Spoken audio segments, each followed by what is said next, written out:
What are you doing there, Moldy-On? I'm trying to set my DVR so that I can watch my shows. They make shows for people like you? Yes. If you must know, I have a little nighttime ritual, actually. Yeah, I've heard your nighttime ritual, and I'd really appreciate it if you would put that bucket back over my head, because I still have ears, thanks to you. I pour myself a glass of wine. Sounds more like a whimper to me. I take a nice bubble bath. You know, it'd be nice. I slide into my robe, hands. I turn on the DVR. I like to watch the talk. talk. Punch fist. You like the talk? Yes, actually. I just love that Sharon Osbourne. Oh, okay, I get it. So then you're not like a fan of Elizabeth Hasselbeck? No! Interesting that you bring it up, though, because speaking of blood-sucking fiends, tonight's morbidly morbid macabre monstrosity is the vampire.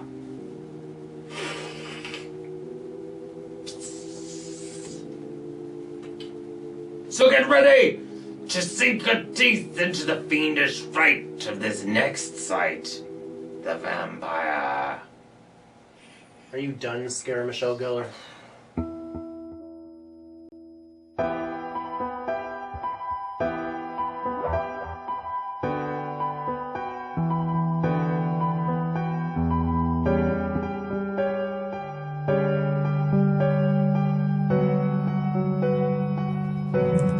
Hey guys, so beginning with the hair, this is just a lot of backcombing and a lot of hairspray.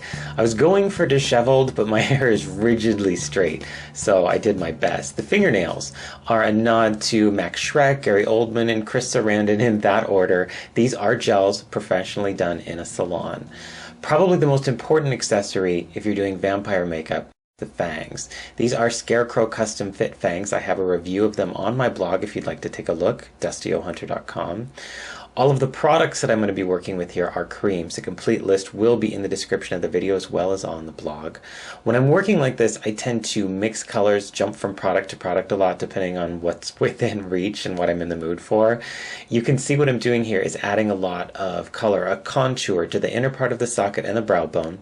I add a lot of depth all around the eyes with cool browns, rusty reds, burnt yellows before I move on to the foundation, which is just Max Face and Body in white. I'm applying this with a Beauty Blender type sponge by MAC, actually letting the sponge soak up the product and then kind of pressing it and rolling it into the skin. I really like Face and Body for the skin-like look that it has, and this is just one of my favorite ways to apply it. I wanted to leave the beard here to show you that you can actually work with liquid foundation around facial hair. It just takes a little bit of practice. Moving on to the body now. And any extra spots, any pigmented areas or spots that I may have, I cover with MAC's Full Coverage Foundation in white and a large fluffy powder brush. This one is by Estee Lauder. The next step is contour. I wanted this to really look gaunt, almost malnourished. So there's a lot of dark contour in the hollows of the cheeks, on the forehead, of course, the jawline, collarbone, and neck area as well. Darkening the brows next, and then adding just a touch of powder to matte down the skin. This is Studio Fix in white by MAC, and a powder puff. Now it's time to go in and really darken everything. You'll notice I do a lot with the outer edge of the eye socket. This kind of hollows out the face, and from the profile, as you can see, actually looks pretty cool. I'm going to admit here that I was actually really stumped when I started this character. There are so many versions that have already been done. I felt torn between wanting to incorporate some of my favorite makeup looks for vampires, but also wanting to avoid some of my least. I'm a fan of writers who change up the mythology to some extent. Two of my favorite vampire films are actually The Hunger and Life Force. I don't even think they have fangs in those movies, actually. I also asked a friend while I was doing my research, a friend who used to work in a funeral home, all about all the things that happen to your body after you die. It was interesting stuff. but I was still lost. I ended up asking Jay for some input because I was obviously overthinking the situation. He brought up two films, Ultraviolet and Daybreakers. In both those movies, vampirism is like a virus. It's some twisted, violent kind of extreme anemia.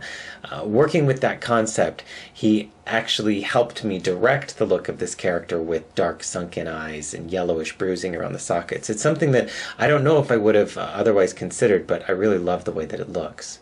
Now using MAC's Brow Set in Beguile to fill in the brows and the beard. Light dusting of translucent powder over the eyes to set the makeup. The lips were quickly blotted out with white makeup, and then the inner rim and outer corners were smudged with a dark burgundy red lipstick. This was Sin by MAC. Make sure you get the lipstick off your fangs. It's important. Final steps here. Don't forget about the hands.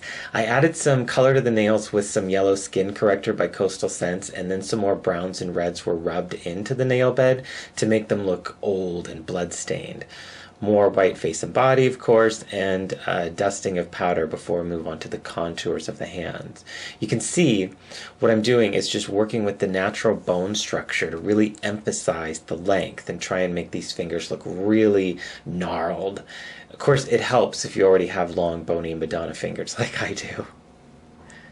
Final steps here are the contacts and the costume. I'll get to that in a second, but before we do, the blood.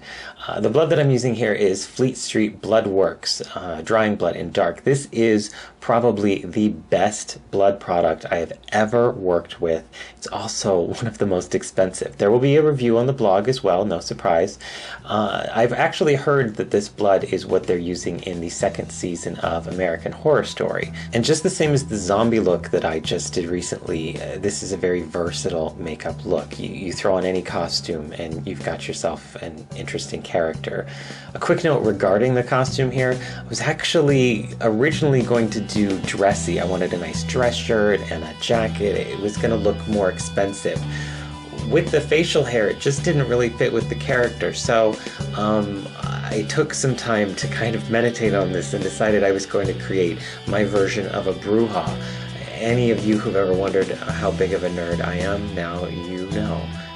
Alright guys, that's it. Thanks so much for watching. I hope you liked this. This was a lot of fun. Don't forget to check out the blog for more information, dustyohunter.com. Thanks so much for watching.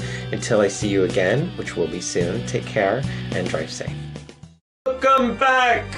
I see a lot of pale faces out there. I hope you didn't find that last tutorial too draining.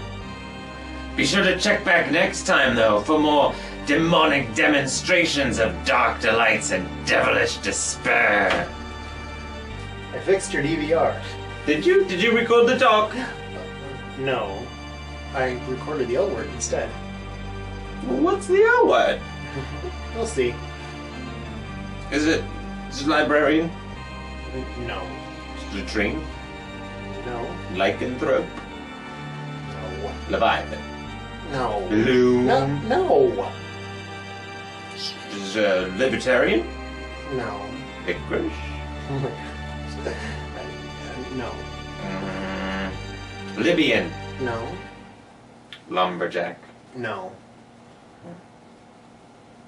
I don't know any other words that start with L.